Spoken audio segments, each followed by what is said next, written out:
Good morning. मेरा YouTube channel में आप सभी का स्वागत है।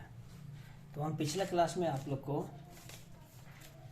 क्लास 6 का भूगोल का चैप्टर 1 सौरमंडल के बारे में बताए थे। आज आपका अध्याय 2 है। अध्याय 2 ग्लोब अक्षांश एवं देशांतर।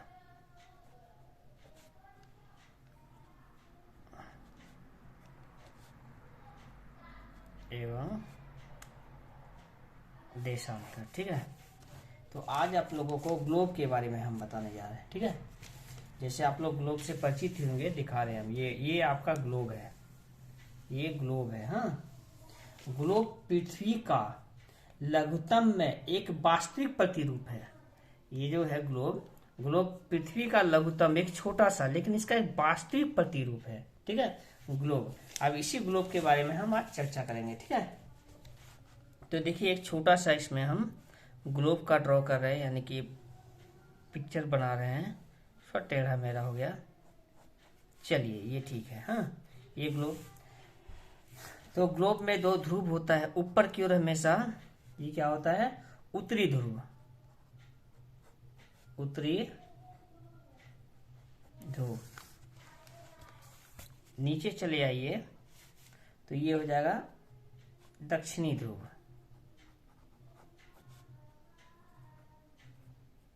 दक्षिणी ध्रुव। ये उत्तरी ध्रुव और दक्षिणी ध्रुव के मध्य में एक रेखा होता है। हाँ, विषुवती रेखा या विषुवती वृत्त। ये जो ग्लोब है इसे घूम के एक वृत्त का आकार का बनाता है। ये जो रेखा है वृत्त के आकार का बनाता है, लेकिन इसमें हम ड्रॉ करने के लिए ऐसे बनाते हैं। हाँ, इसको हम लोग विषुवत रेखा, ठीक है। तो विषुवत रेखा है, ये 0 डिग्री। जब ये 0 डिग्री हुआ तो इसके इधर आइए तो ये 90 डिग्री आ जाएगा दक्षिणी गोलार्ध में, ठीक है। अगर उत्तरी गोलार्ध में जाइए तो ये भी उत्तरी गोलार्ध का 90 डिग्री हो जाएगा, है ना। तो ये विषुवत रेखा। अब यहाँ क्या है कि उत्तरी ध्रुव एवं दक्षिणी ध्रुव पर थोड़ा चिपटा होता है, यह बीच वाला भाग थोड़ा सा उभरा हुआ होता है, फैला होता है। और जैसे ही आगे जाइएगा ध्रुव की ओर, ये इधर थोड़ा चिपटा हुआ होता है। हाँ, ये ध्रुव की ओर दोनों साइड चिपटा हुआ होता है, ठीक है। देखिए, ये हो गया। अब इसके बाद यहाँ तक हो गया। ये यहाँ से 0 डिग्री से लेके ऊपर की ओर है, ये आपका उत्तरी गोलार्ध कहलाता है। उत्तरी गोलार्ध। यहाँ से यहाँ तक ये उत्तरी गोलार्ध। नीचे आ जाइए आप यहाँ से तो ये हो जाएगा दक्षिणी गोलार्ध। दक्षिणी गोलार्ध यहाँ से लेके इस सीधा में यहाँ तक, ठीक है। तो ये हो गया दक्षिणी गोलार्ध। ये 0 डिग्री से ऊपर उत्तरी गोलार्ध, इधर दक्षिणी गोलार्ध, है ना। अब ये हो गया ये विषुवत रेखा। इसके ठीक ऊपर 23.5 डिग्री, 23.5 डिग्री ये आपका है वक्र रेखा, ठीक है। इसके थोड़ा सा अगर ऊपर जाइए 66.5 डिग्री, ठीक है। इसके बाद इधर नीचे भी आप चले आइए, इसमें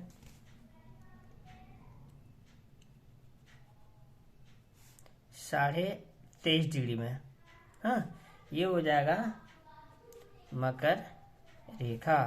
फिर इधर अभी आ जाइए आप 66.5 डिग्री में, ठीक है। तो ये आपका विषुवत रेखा से उत्तर की ओर वक्र रेखा है। हाँ, विषुवत रेखा से उत्तर की ओर वक्र रेखा है और विषुवत रेखा से दक्षिण की ओर मकर रेखा है। ये बात हमेशा याद रखिएगा कि उत्तर की ओर वक्र रेखा और दक्षिण की ओर मकर रेखा है। हाँ, इसके बाद और आप इसमें और देखिए आप,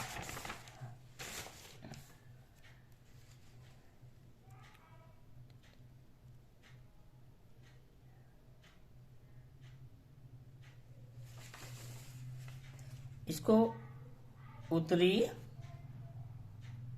ध्रुव वृत्त या रेखा, ये रेखा इसको कहते हैं। ये उत्तर की ओर है इसलिए उत्तरी ध्रुव वृत्त रेखा। ये दक्षिण की ओर है, ये आपका दक्षिणी ध्रुव रेखा। हाँ, ये दक्षिणी ध्रुव रेखा, ठीक है। ये तो दक्षिण ध्रुव हो गया, दक्षिण ध्रुव रेखा, मकर रेखा, विषुवत रेखा। ऊपर की ओर जाइए, कर्क रेखा, उत्तरी ध्रुव रेखा और दक्षिणी उत्तरी ध्रुव। ठीक है, अब इसके बाद और आगे आइए इसमें। ये तो आप यहाँ तक समझ गए कि विषुवत रेखा, कर्क रेखा, उत्तरी ध्रुव, इधर दक्षिणी ध्रुव। तो यहाँ पे ये 0 डिग्री है। देखिए यहाँ विषुवत रेखा या विषुवत वृत्त दोनों एक ही है, इसी में 0 डिग्री है। तो ऊपर की ओर जाएंगे तो ये 90 डिग्री है, नीचे भी 90 डिग्री है। तो टोटल ले लिए तो 180 डिग्री यहाँ से यहाँ तक। तो अब ये देखिए ये 90 डिग्री है, तो इसमें एक एक डिग्री पे एक रेखा अगर खींचते हैं तो 1 डिग्री, 2 डिग्री है ना, 3 डिग्री, इस तरह करते करते यहाँ पे 89 डिग्री, 88 डिग्री, 90 डिग्री, 88, 89, 90 आएगा ना, इस तरह करके ये 90 आएगा। तो इस तरह जो ये रेखाएं खिंचाता है, मान लिया ये ऐसे करके एक रेखा हम बनाए, ये 1 डिग्री का, ठीक है, ये 1 डिग्री का। तो इधर भी हो गया 90। इधर के बाद अगर आपका उत्तर की ओर हो गया 90। अगर इसी को हम दक्षिण की ओर लेते हैं, दक्षिण की ओर लेते हैं तो यहाँ भी आ जाएगा 1 डिग्री, इसके बाद आएगा 2 डिग्री, इसका 3 डिग्री, इसका 4 डिग्री, इस तरह करते करते 88 डिग्री, यहाँ पे आएगा 89, यहाँ पे आ गया 90 डिग्री। आया ना, ये 90 डिग्री यहाँ तक आ गया। तो देखिए अगर इस पे रेखा इस तरह का एक एक करके खींचते हैं, हाँ, तो देखिए यहाँ पे 1 2 3 4 5 करके 90 रेखा खिंचाएगा। तो इस साइड यानी उत्तर की ओर हो गया 90 रेखा, डिग्री कर दिया 90 रेखा, ठीक है। और यही एक बीच में है विषुवत रेखा, यहाँ पे है, एक है विषुवत रेखा, ठीक है। और इसी का जैसे ये उत्तर की ओर गया, दक्षिण की ओर आप आ जाइए तो इसमें भी 1 2 करके 90 रेखा, 90 रेखा है ना। तो इसमें क्या हुआ कि ये आपका अक्षांश है, ठीक है, अक्षांश और देशांतर। तो ये अक्षांश की जानकारी है, इसको हम लोग 90। तो अक्षांश रेखाएं कितना हुआ, तो उत्तर की ओर 90, दक्षिण की ओर 90, बीच में एक विषुवत रेखा। तो 90 90 81 181 विषुवत रेखा है। एक कुल रेखाओं की संख्या 181 है। विषुवत रेखा की कुल संख्या, विषुवत रेखा की कुल संख्या 181 है, ठीक है। इसके बाद आप चले आइए कि सपोज डेट यहाँ पे 1 डिग्री ये आ गया है ना, उत्तर की ओर विषुवत रेखा से उत्तर की ओर 1 डिग्री। तो ये बीच वाला जो दूरी 0 डिग्री से 1 डिग्री, 1 डिग्री से 2 डिग्री है ना, 2 से 3, ये बीच की जो दूरी होता है यहाँ से यहाँ तक, यहाँ से यहाँ तक, ये बीच की जो दूरी होता है, इसको यहाँ से ऐसे ले लिए, ये दूरी आपका 111 किलोमीटर है, 111 111 किलोमीटर है ना। ये बीच की दूरी 111 किलोमीटर है, ठीक है। अच्छा, ये बीच की दूरी ले लिए, इसी बीच का, जैसे कि यहाँ पे 2 डिग्री है, 3 डिग्री है, सपोज दैट यहाँ से ये ले लिए हम, ये 2 डिग्री और ये दूसरी रेखा आ गया 3 डिग्री। तो ये बीच के क्षेत्र को, ये बीच के क्षेत्र को हम लोग, इसके बीच के क्षेत्र को कटिबंध कहते हैं, ठीक है। तो ये बीच के क्षेत्र को हम लोग क्या कहते हैं, कटिबंध कहते हैं। तो कुल मिला के इसमें देखिए एक ग्लोब में विषुवत रेखा, उत्तर की ओर जाइए कर्क रेखा, और उत्तर जाइए तो ध्रुव, उत्तरी ध्रुव रेखा, उसका लास्ट में 90 डिग्री में चल जाइए तो उत्तरी ध्रुव। इसी में अगर नीचे की ओर आइए तो पहले मकर रेखा, उसके बाद और आगे आइए 66.5 डिग्री में तो आपका दक्षिणी ध्रुव रेखा, और आगे 90 डिग्री में आइए तो दक्षिणी ध्रुव, ठीक है। यहाँ तक समझ गए। ये 0 डिग्री से उत्तर की ओर के ये पूरे को उत्तरी गोलार्ध, यहाँ से यहाँ तक के पूरे को उत्तरी गोलार्ध कहते हैं। ये दक्षिण की ओर आइए तो ये 0 डिग्री से लेकर 90 डिग्री को, इसको दक्षिणी गोलार्ध कहते हैं। अब देखिए इसमें टोटल 1 डिग्री का अगर एक एक रेखा खींचते हैं 1 डिग्री पे, तो 1 डिग्री पे जो रेखा खींचते हैं कुल रेखाओं की संख्या 90। उत्तर की ओर, दक्षिण की ओर कुल रेखाओं की संख्या 90। तो ये हो गया दक्षिण, ये हो गया उत्तर। तो उत्तर में 90, दक्षिण में 90, बीच में विषुवत रेखा भी तो है ना 0 डिग्री में, तो ये विषुवत रेखा। तो 90 और 90 और 1 तीनों को जोड़ देते 181 में। कुल इसमें रेखाएं आज जो आपका अक्षांश की कुल रेखाएं होती है वो 181 है। अगर 2 अक्षांशों के बीच की दूरी 1 डिग्री से 2 डिग्री, जैसे 2 डिग्री से 3 डिग्री, 9 डिग्री से 10 डिग्री, इसके बीच की दूरी 111 किलोमीटर है, ठीक है। और बीच के जो क्षेत्र आता है, जैसे 2 डिग्री से 3 डिग्री, 1 डिग्री से 2 डिग्री, इसके बीच के क्षेत्र को हम लोग कटिबंध कहते हैं। इसको क्या कहते हैं हम लोग, कटिबंध कहते हैं, ठीक है। अब और एक थोड़ा सा इसमें और विस्तार से एक बार और समझाते हैं। देखिए ये आपका एक ग्लोब है, ठीक है। तो ग्लोब का ये उत्तरी ध्रुव होता है, ऊपर की ओर उत्तरी, ऐसे ही समझ जाइएगा आप, ऊ देके 0 दे दिए, इसको उत्तरी ध्रुव है। और ये आ जाए यहाँ पे दक्षिणी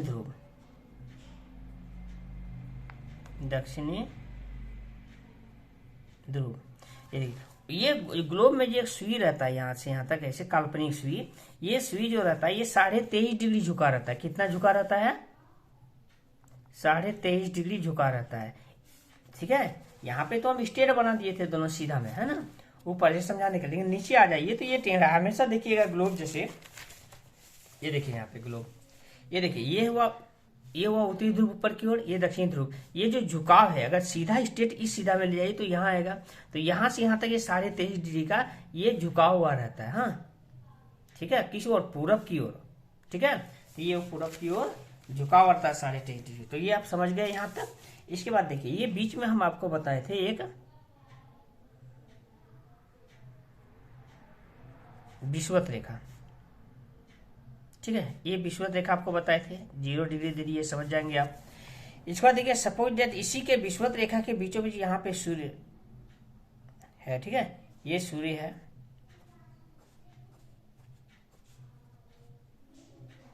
ये सूर्य है। तो सूर्य का जो किरण पड़ेगा विषुवत रेखा पे, हाँ, या ये 23.5 डिग्री, यहाँ 0 डिग्री दे दिए, यहाँ पे 23.5 डिग्री, यहाँ 66.5 डिग्री, तो ये 23.5 डिग्री। ठीक है, तो ये जब उत्तरी गोलार्ध में आया 23.5 डिग्री, 66.5 डिग्री, तो दक्षिणी गोलार्ध में भी तो 23.5 डिग्री, 66.5 डिग्री। ठीक है, तो अब इसमें देखिए ये इसकी सूर्य के जो किरण होता है ये वाला भाग में एकदम सीधा पड़ता है ना, इस भाग में एकदम डायरेक्ट और सीधा पड़ता है।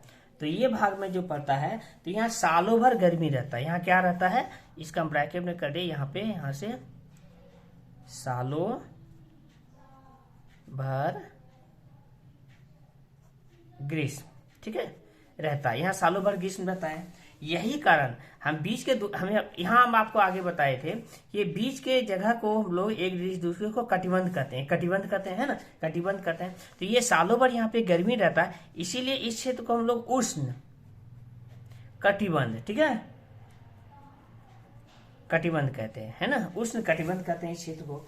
इसके बाद आप ऊपर की ओर ये यहाँ से ये छोटा छोटा हम घींच दिए, पूरा ये कवर कर दी। ठीक है, ये उष्ण कटिबंध में आ गया आपका, यहाँ से यहाँ तक ये उष्ण कटिबंध का आ गया। इसके बाद जाइए उत्तर की ओर जाइए आप, हाँ, तो उत्तर की ओर आप देखिएगा 23.5 डिग्री से 66.5 डिग्री में यहाँ पे जलवायु में परिवर्तन देखा गया है। क्या क्या है? जलवायु में परिवर्तन जैसे क्या, गर्मी है ना, ग्रीष्म, शरद या शीत, है ना, शीत ऋतु, ग्रीष्म ऋतु और शीत ऋतु। तो यहाँ पे दोनों में जलवायु में परिवर्तन देखा गया है। तो ये उत्तर की ओर जो आ गया, तो उत्तर की ओर गया तो यहाँ पे उत्तरी जोड़ दीजिए आप, ये उत्तर की ओर उत्तरी हो गया, क्योंकि हम पहले बताए थे कि 0 डिग्री से ऊपर उत्तर की ओर ये उत्तरी गोलार्ध कहलाता है ना। तो ये उत्तर की ओर है, तो ये उत्तरी शीतोष्ण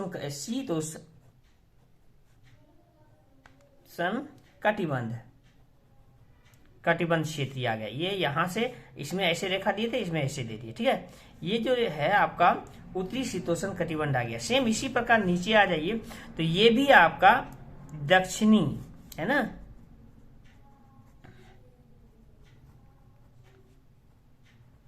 शीतोष्ण कटिबंध क्षेत्र है। ये वाला क्षेत्र आपका दक्षिणी शीतोष्ण कटिबंध क्षेत्र है। अगर इसके ऊपर आप आ जाइए फिर उत्तर की ओर, तो यहाँ देखिए, यहाँ पे दक्षिणी में थोड़ा सा तिरछा रोशनी यहाँ सूर्य का गया है, तो यहाँ पे गर्म और सर्द मतलब गर्मी लगेगा, थोड़ा सा सर्दी का असर इसमें भी होगा, है ना। ये देखिए तिरछा गया, लेकिन यहाँ से होता है क्या, सूर्य की रोशनी उत्तरी ध्रुव में एकदम तिरछी किरण जाती है। ठीक है, यहाँ पे भी तिरछी किरण। इसके आगे नीचे चले आइए आप, ये दक्षिणी ध्रुव की ओर, तो यहाँ पे भी आप तिरछी किरण है ना, ये तिरछी किरण। तो तिरछी किरण होने के कारण यहाँ पे ये शीत सालों भर यहाँ पे होता है। ये उत्तरी शीत कटिबंध, सब में कटिबंध है ना, इसमें भी कटिबंध, इसमें भी कटिबंध, इसमें। तो ये उत्तरी शीत कटिबंध, इसमें बिंदु से दर्शा देते हैं इसे छोटा छोटा करके। ठीक है, ये वाला क्षेत्र इसका हो गया। हाँ, इसमें नीचे आइए तो ये हो गया दक्षिणी क्षेत्र, दक्षिणी शीत कटिबंध, कटिबंध, इसमें भी ऐसे बिंदु से ये वाला भाग को दर्शा दी। ठीक है, अब होता क्या है यहाँ पे देखिए, ये उत्तरी शीत कभी, ये तो तीसरीकरण गया, सूर्य की रोशनी का तीसरीकरण गया, तो इसमें सालों, इसमें उतना तो गर्मी नहीं होता होगा, यहाँ सालों भर न्यूनतम तापमान प्राप्त होता है। तापमान जो होता है न्यूनतम, न्यूनतम सूर्य ताप प्राप्त होता है ना, सूर्य ताप सालों भर प्राप्त होता है। इसमें जब न्यूनतम सूर्य ताप सालों भर प्राप्त होता है तो यहाँ पे अधिक ठंडा का अनुभव किया जाता है। सालों भर अधिक ठंड का अनुभव, ठीक है, ठंड का अनुभव किया जाता है। तो यहाँ पे शीत, उत्तरी शीत कटिबंध कहते हैं, यही है दक्षिणी में आपका दक्षिणी शीत कटिबंध में। यहाँ भी सूर्य का ताप सालों भर न्यूनतम प्राप्त होता है और यहाँ पे ठंडा लगता है, यहाँ पे इसको अधिक ठंडा का अनुभव करते हैं, इसलिए इसको दक्षिणी शीत कटिबंध कहते हैं। यहाँ पे सालों भर बर्फ ज्यादा मिलता है। हाँ, ये उत्तरी शीत कटिबंध, ये दक्षिणी शीत कटिबंध। अब आ जाइए आप आगे, ये तो आपका अक्षांश हो गया। ये आपको पूरी कहानी जो थी, ये कहानी आपका पूरा अक्षांश है ना, अक्षांश की थी। अब आ जाइए आप इसमें देशांतर, है ना,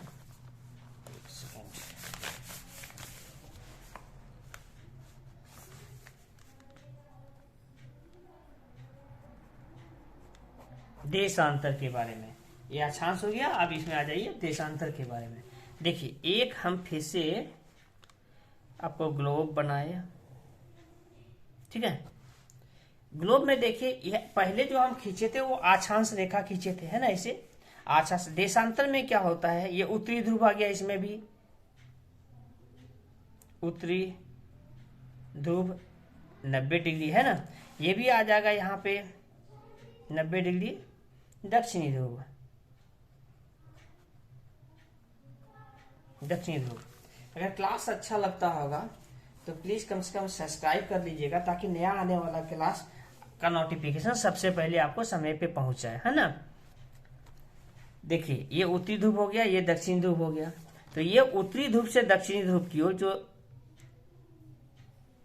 ये काल्पनिक रेखाएं आती, ये रेखा क्या है, काल्पनिक है ना, ये वास्तविक रेखा नहीं है।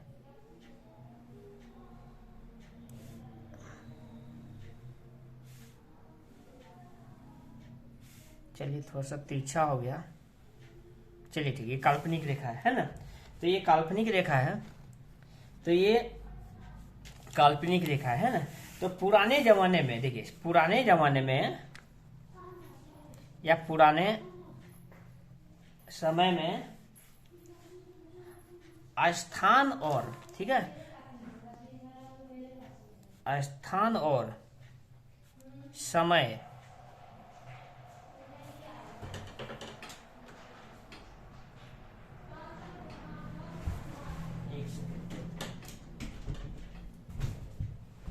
पुराने जमाने में स्थान और समय की कठिनाई को देखते हुए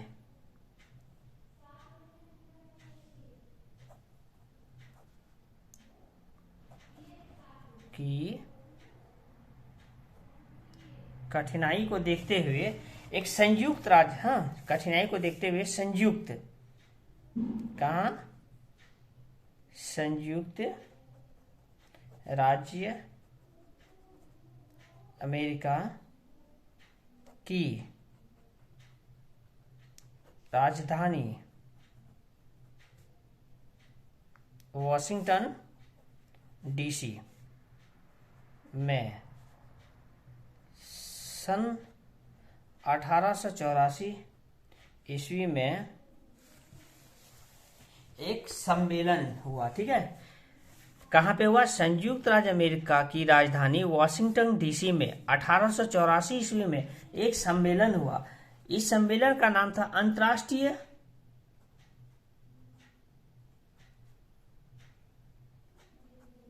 अंतर्राष्ट्रीय याम्योत्तर सम्मेलन,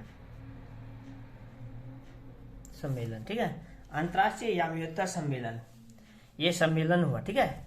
ये सम्मेलन क्यों हुआ, ये सम्मेलन क्यों हुआ, क्योंकि ये समय और स्थान, ये दोनों के लिए, समय और स्थान के लिए, स्थान और समय के लिए ये सम्मेलन हुआ था, याम्योत्तर सम्मेलन। हाँ, तो ये बैठक में ये निर्णय या निश्चय लिया गया कि ब्रिटेन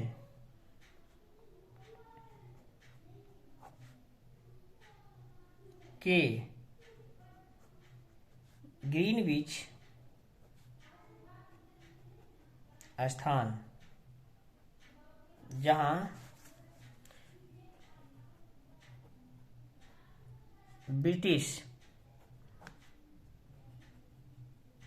राजकीय वेधशाला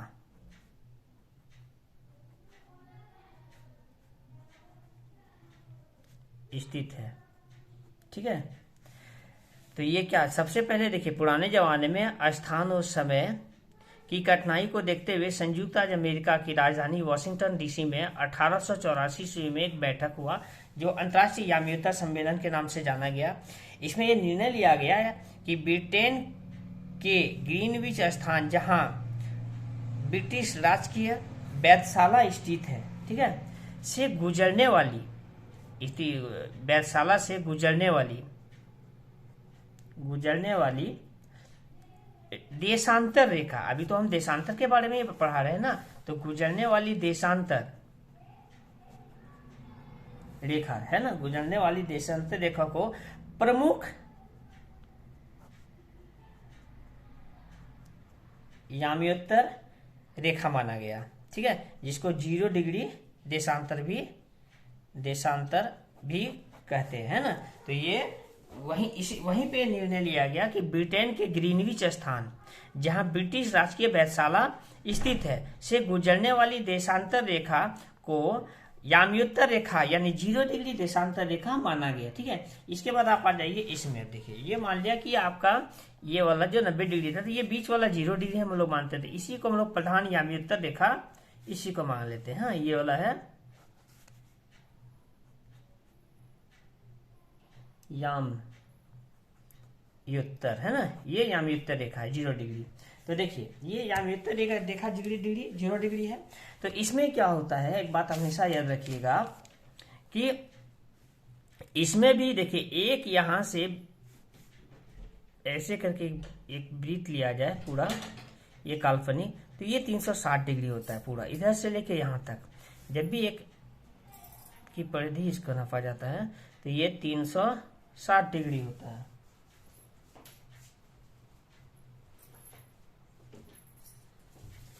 ये 360 डिग्री होता है ना। तो ये उत्तरी ध्रुव हो गया, ये दक्षिणी ध्रुव हो गया। इसमें आप ले लीजिए पूरब की ओर, है ना, या इसको हाँ पूरब ये मान लीजिए, पूरब, ये पूरब पूर्वी क्षेत्र, ये पश्चिमी। ठीक है, ये पूर्वी ये पश्चिमी। तो अब देखिए यहाँ पे कि यहाँ पे अगर ये 0 डिग्री माना गया तो ये स्टार्टिंग यहाँ से होगा, तो 1 डिग्री, 2 डिग्री, 3 डिग्री, 4 डिग्री, 5, 6, 7, 8, 9, 10, 11, 12, 13, 14 करते करते यहाँ पे 0 से पहले यहाँ पे 360 आएगा ना, 360 डिग्री। तो इसके बीच की कुल, जब रेखा की संख्या, देशांतर की कुल रेखा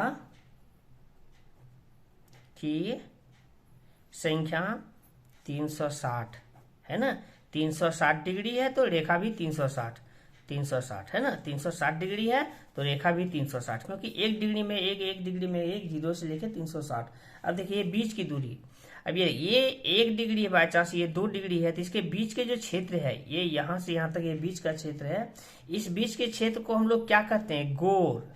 देशांतर के बीच के क्षेत्र को गोर, और अक्षांश के कटिबंध, अक्षांश के क्या, कटिबंध, है ना। देखिए ये, और इसके यहाँ पे 0 डिग्री के आसपास में मध्य में बीच की, यहां से यहां तक की बीच की दूरी इसमें कितना होता है, 111.32 किलोमीटर। कितना होता है, 111.32 किलोमीटर। ये देशांतर का बता रहे हैं। और अक्षांश में कितना होता है, 111 किलोमीटर। ठीक है, और एक बात याद रखिएगा, ये जो रेखाएं हैं ये यहाँ पे बीच में मध्य में आके 111 किलोमीटर इसकी दूरी होता है, लेकिन इसकी दूरी ध्रुवों में जाके शून्य हो जाती है। ध्रुवों में जाके ये मिल जाता है, देखिए सारा रेखा यहाँ आके मिल गया, ध्रुवों में जाके शून्य हो जाती है। मध्य में इसका भाग जो उभरा हुआ है वहां पे उसकी दूरी 111.32 किलोमीटर होता है। ठीक है, अब आगे आ जाइए, इसमें आपको दिख रहा है। चलिए, भारत 82.82 डिग्री है ना, पूरब को मानक देशांतर रेखा माना गया है। भारत का 82.82 डिग्री पूरब को मानक देशांतर रेखा माना गया है। जैसे देखिए इसमें हम दिखा रहे हैं आपको, ये देखिए दिखाई पड़ रहा होगा आप लोगों को, ये देखिए भारत का है ना, तो ये भारत के पूर्वी क्षेत्र में 80 डिग्री, 80.5 डिग्री, 83, 82, 82, 29 ये प्रधान का माना गया है। ठीक है,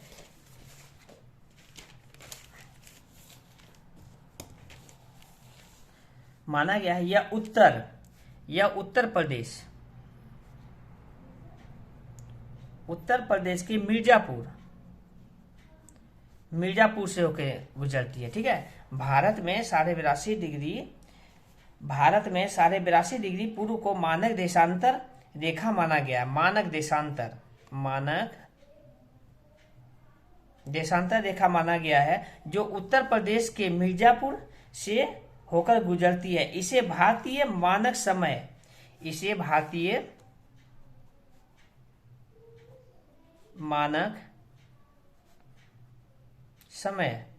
IST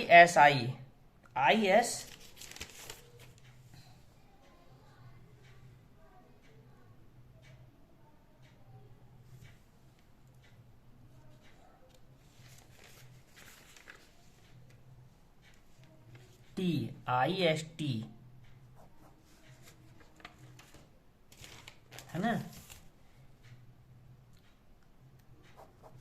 इसे भारतीय मानक समय कहते हैं। ठीक है, अब देखिए पृथ्वी के 0 डिग्री देशांतर पर खींची गई मध्याह्न रेखा, प्रधान मध्याह्न रेखा, प्रधान यामियोत्तर रेखा ग्रीनविच कहलाता है। ये 0 डिग्री से जो खींचा गया है, ये तीनों, पहला क्या है, मध्य रेखा। ठीक है, इसके बाद आपका प्रधान मध्याह्न रेखा, प्रधान यामियोत्तर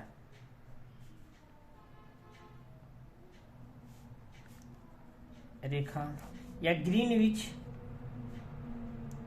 है ना रेखा, ये एक ही है इसी कारण। ठीक है, ये कहलाता है, जिसका मुख्य इसका मुख्य कारण था इस रेखा का, यामियोत्तर प्रधान यामियोत्तर रेखा का समय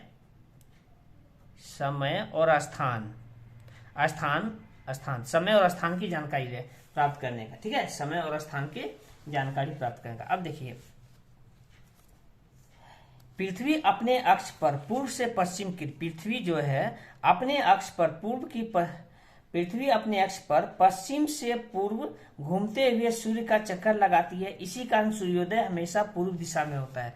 मान लिया ये सूर्य है, ये पृथ्वी है। ठीक है, तो ये अपने अक्ष पर पश्चिम तो इधर उत्तर हो गया, इधर दक्षिण हो गया, इधर पूरब हो गया, इधर पश्चिम हो गया। तो ये पश्चिम से लेके पूर्व की ओर घूमती है, अपने अक्ष पर पश्चिम से पूर्व की ओर घूमती है। यही कारण है कि सूर्योदय हमेशा पूर्व दिशा में होता है। सूर्य का उदय है ना हमेशा पूर्व दिशा में होता है। अब देखिए, मान लिया कि ये पृथ्वी, इसको अर्थ सन है ना, ये चक्कर लगाती है पश्चिम से पूर्व की ओर, तो जिसके कारण सूर्योदय पूर्व में होता है। तो एक चक्कर इसको लगाने में टोटल 24 घंटा का समय लगता है ना, 24 घंटा है ना, एक चक्कर लगाने में 24 घंटा समय लगता है। अगर 24 घंटा को मिनट में बदलते हैं तो 60 से गुना करना पड़ेगा, है ना। 60 से गुना कर दिए तो टोटल हमारा 1440 मिनट आ गया, है ना, 1440 ये मिनट आ गया, यानी कि 1440 मिनट उसको एक पृथ्वी को सूर्य का एक चक्कर लगाने में 1440 मिनट का समय लगा। और हमारा देशांतर का कुल कितना था, 360 डिग्री, है ना। अगर हम इसको 360 से भाग दे देते हैं तो बराबर कितना आता है, 36 3 4 मिनट, है ना। 4 तिया 12 6 चौक 24 13 14 240, ठीक है, 4 मिनट का समय, है ना। 4 मिनट का समय लगता है। तो यानी कि ये 360 डिग्री है जो है, ये 24 घंटा में आता है, तो 360 डिग्री 4 मिनट, यानी कि 4 मिनट में ये 1 डिग्री, ये पृथ्वी जो है 1 डिग्री घूमने में 1 2 3 4 करते करते ये 1 डिग्री घूमने में टोटल 4 मिनट का समय लगता है इनको, 4 मिनट का। 2 डिग्री में 8 मिनट का, है ना। तो इसको 4 मिनट का समय लगता है 1 डिग्री घूमने में। अब यहाँ देखिए हमारा लंदन का ग्रीनविच रेखा जो है, लंदन में 0 डिग्री है ग्रीनविच रेखा, है ना। अब भारत का जो है, भारत का 82.5 डिग्री है ना, 82.5 डिग्री। अगर इस हम 82.5 डिग्री को 4 से गुना कर दे, ठीक है, तो 330 लगभग आएगा। इसमें कितना हो गया टोटल, 60 मिनट से भाग दे दीजिए, तो 1 घंटा में 60 मिनट होता है ना, तो 60 मिनट से तो 5.5 घंटा, यानी कि 5.5 घंटा आगे है भारत का समय, भारत का समय। अब यहाँ आप ऐसे बात आ रहा है बीच में कि 330 को अगर 60 मिनट से हम भाग देते हैं तो 5.5 घंटा आता है, तो 5.5 घंटा आगे क्यों है भारत का समय। तो एक बात हमेशा ये बात ध्यान में रखिएगा कि ये याम्योत्तर रेखा से पूरब की ओर समय जो है ना, याम्योत्तर रेखा से पूर्वी देशांतर की ओर समय हमेशा बढ़ते जाता है। जैसे पूर्वी देशांतर याम्योत्तर रेखा से अगर हम 15 डिग्री आते हैं, यहाँ पे समझा देते हैं इसमें, जैसे ये आ गया प्रधान याम्योत्तर रेखा, इससे अगर हम 15 डिग्री आगे आ जाते हैं तो 15 चौक 60, 15 डिग्री में टोटल 1 घंटा समय बढ़ जाएगा। जैसे अगर प्रधान याम्योत्तर रेखा में ऐसे ले लिए, ठीक है, अगर प्रधान याम्योत्तर रेखा में यहाँ पे दिन का 12 बजा है तो यहाँ पे 1 घंटा समय बढ़ जाएगा, तो 1 बज जाएगा। फिर अगर 15 डिग्री और आगे बढ़ते हैं तो वहाँ 2 बज जाएगा, फिर 15 डिग्री आगे तो 3 बज जाएगा। यानी क्या होता है, पूर्वी देशांतर में समय आगे होता है, ठीक है, आगे होता है। और यही आप याम्योत्तर रेखा से 15 डिग्री आइए तो ये समय पीछे होता है। अगर यहाँ पे 12 बजा है याम्योत्तर रेखा में, तो यहाँ 15 डिग्री पीछे आइए तो यहाँ 11 ही बजेगा। इसके पीछे आइए तो यहाँ पे 10 बजेगा, है ना। तो यहाँ क्या होता है, पश्चिमी देशांतर में समय पीछे होता है, एक पीछे होता है, समझ गए। ये आगे होता है, ये पीछे होता है। अब देखिए कि भारत का, यहाँ पे हम बताए भारत का समय 5.5 घंटा आगे क्यों। तो देखिए ये जो है ग्लोब में हमारा, आगे हम फिर आगे चैप्टर में हम विस्तार से इसके बारे में चर्चा करेंगे। हमारा भारत यहीं पे है, इसी के लमसम में हमारा भारत है ना। हमारा भारत उत्तरी गोलार्ध में पूरब की ओर है, ठीक है, उत्तरी गोलार्ध में हमारा भारत उत्तरी गोलार्ध में पूरब की ओर है, ठीक है। अब आगे आते हैं, अब भारत के बारे में थोड़ा चर्चा कर लेते हैं।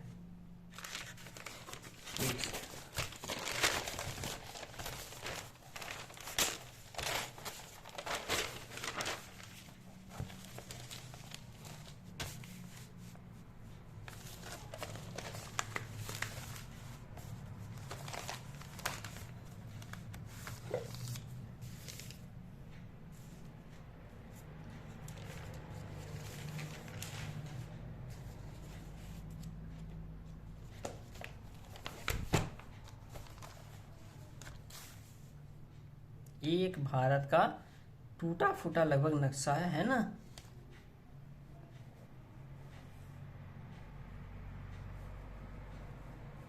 ये हमारा भारत का नक्शा, ठीक है। ये बढ़िया से नहीं बना, लेकिन मैं यहाँ बताता हूँ आप लोग को। देखिए ये हमारा भारत का नक्शा है। तो भारत के उत्तरी गोलार्ध में कितना है, 37 डिग्री 6 मिनट, है ना। तो यानी कि यहाँ हो गया टोटल 37 डिग्री 6 मिनट, है ना। इसके बाद आप चले आइए इधर पूरब की ओर, तो यहाँ पे आ जाता है 97 डिग्री 25 मिनट, है ना। अगर यही आप चले जाइए गुजरात में, 2 बार है गुजरात में, तो यहाँ पे आप देखिए 68 डिग्री 7 मिनट है। यही आप नीचे तमिलनाडु केरल में चले आइए, है ना, तो यहाँ 8 डिग्री 4 मिनट, है ना, 8 डिग्री 4 मिनट, ठीक है। तो अब देखिए इसी से हम बताते हैं आपको। हम ये भारत है, ये पूर्व है ना, ये कार्टून की तरह भारत बन गया, थोड़ा माफ कीजिएगा इसके लिए। तो ये पूर्व दिशा है, तो पूर्व में हमारे यहाँ पे सूर्योदय होता है ना, ये सूर्योदय पूर्व में हो रहा है। तो ये पूर्व में सूर्योदय होता है, तो ये अरुणाचल प्रदेश है ना, अरुणाचल प्रदेश, और ये है गुजरात। तो ये अरुणाचल प्रदेश जो है 97 डिग्री 25 मिनट में यहाँ पे सूर्योदय हुआ, तो सबसे पहले किरण तो यहीं पे इसका आएगा, सूर्योदय का, है ना। इसका धीरे धीरे इसका किरण बढ़ते जाएगा तब ना गुजरात में आएगा। तो देखिए यहीं पे समय का 2 डिफरेंस कैसे है। मान लिया अरुणाचल प्रदेश में 97 डिग्री 25, यहाँ पे अगर हम गुजरात का है 68.7, अगर इसको घटाते हैं तो इसको छोड़िए आप, 7 में 1 गया, 9, 6, 3, 9, लगभग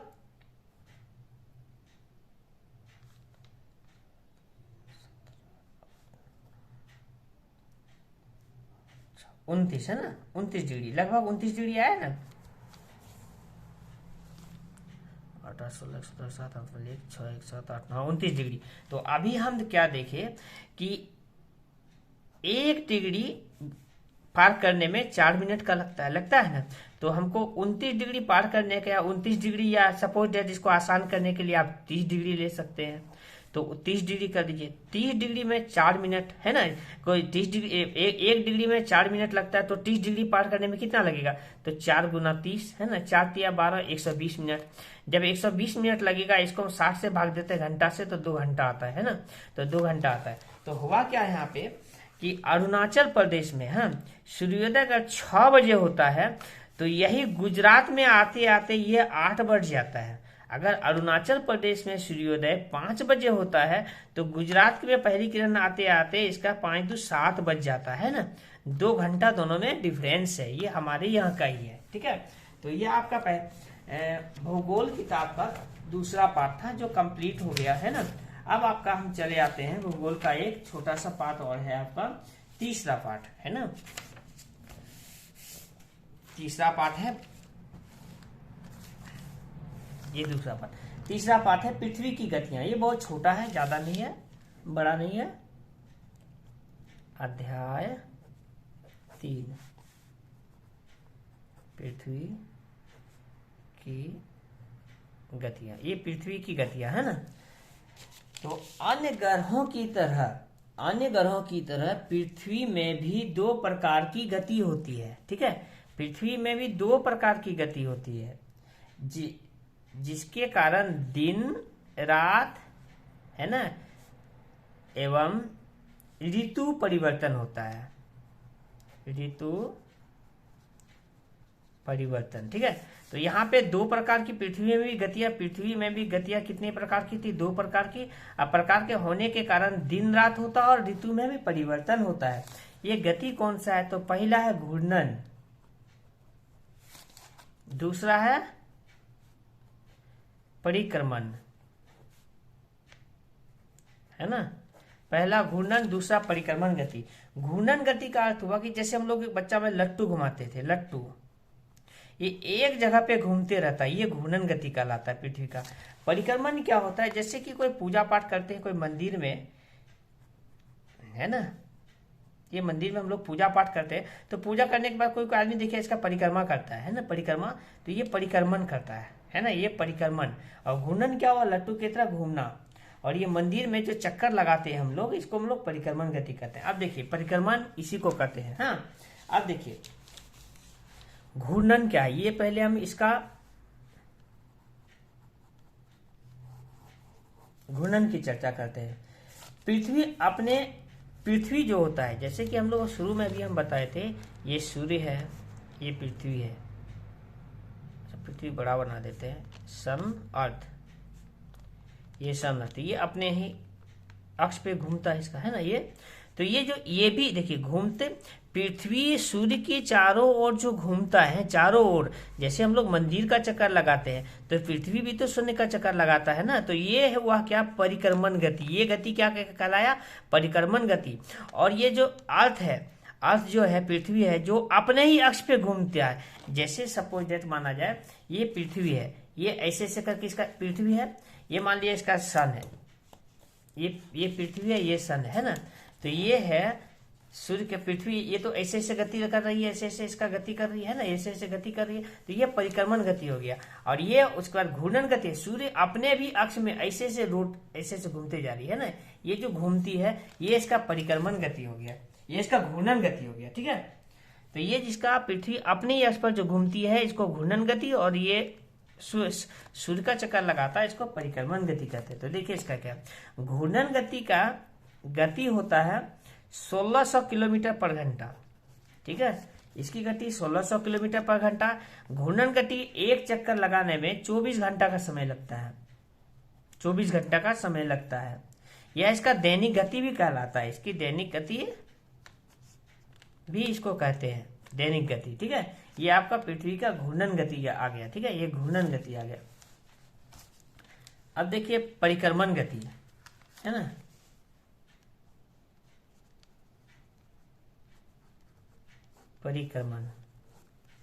परिक्रमण गति जो होता है ये 30 किलोमीटर पर सेकेंड है। परिक्रमण 30 किलोमीटर पर सेकेंड है, जबकि घूर्णन 1600 किलोमीटर पर घंटा है। ठीक है, ये 30 सेकेंड है, 30 सेकेंड। ठीक है, इसके बाद ये है कि ये परिक्रमण गति का जो अपना अक्ष होता है, यानी कि ये वाला जो अक्ष है, ये इसका घूर्णन का जो अक्ष है, ये अक्ष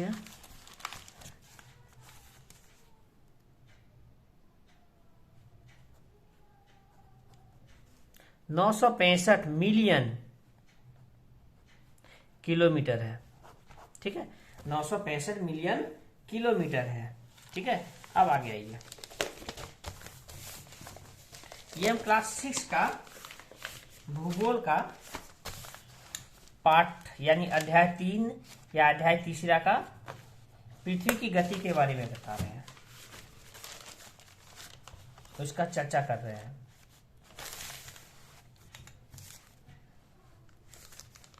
अब देखिए, ये परिक्रमण और घूर्णन गति से पृथ्वी को एक चक्कर पूरा करने में 365 या 1/4 दिन बोलिए, या तो 365 दिन 6 घंटा,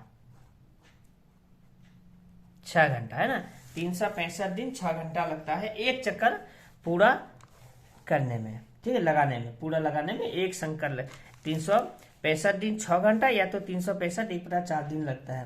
तो यहीं से एक होता है लीप ईयर की कहानी, लीप ईयर है ना, या वर्ष। तो ये क्या हुआ, 365 ये एक वर्ष हो गया।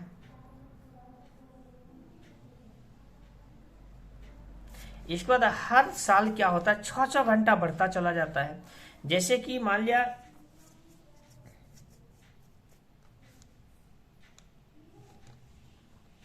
20 में 6 घंटा बढ़ गया, फिर 2021 में प्लस 6 घंटा बढ़ गया, 2022 में प्लस 6 घंटा बढ़ गया, 20, 21, 22, 23, 1 साल 2 साल 3 साल 4 साल, 2024 में 6 घंटा है ना।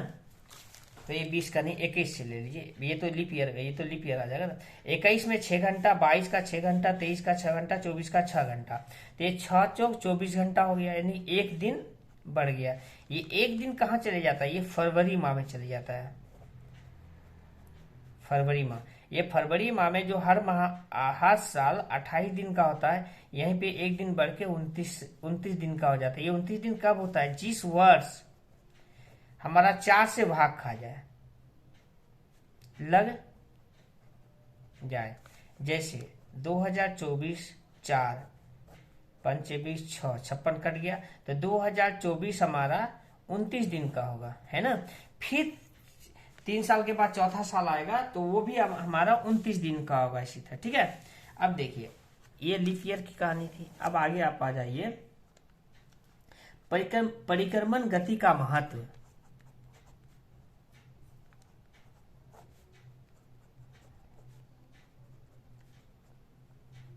इसका महत्व क्या है? तो जैसे कि आप लोग देखे हैं, गर्मी है ना, सर्दी, वर्षा एवं शरद ऋतु होता है। ये जो ऋतु जो होता है ये परिक्रमण गति के कारण ही होता है। ये गर्मी, सर्दी, वर्षा और शरद ऋतु होता है, ये परिक्रमण गति के कारण होता है। जैसे आप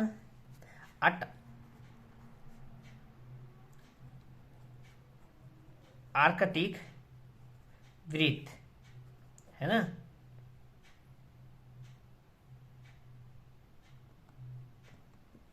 आर्कटिक वृत्त में 6 माह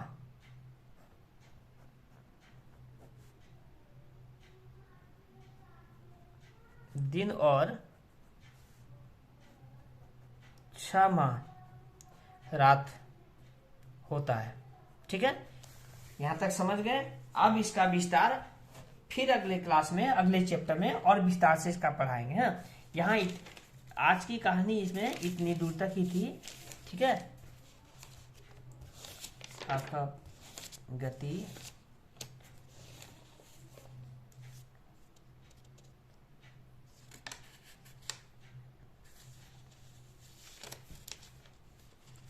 इसको ऐसे भी समझ सकते हैं आप, आर्कटिक वृत्त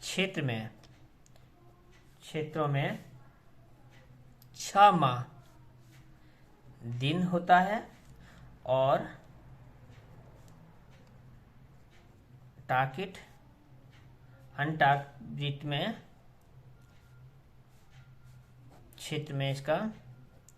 क्षेत्रों में 6 माह का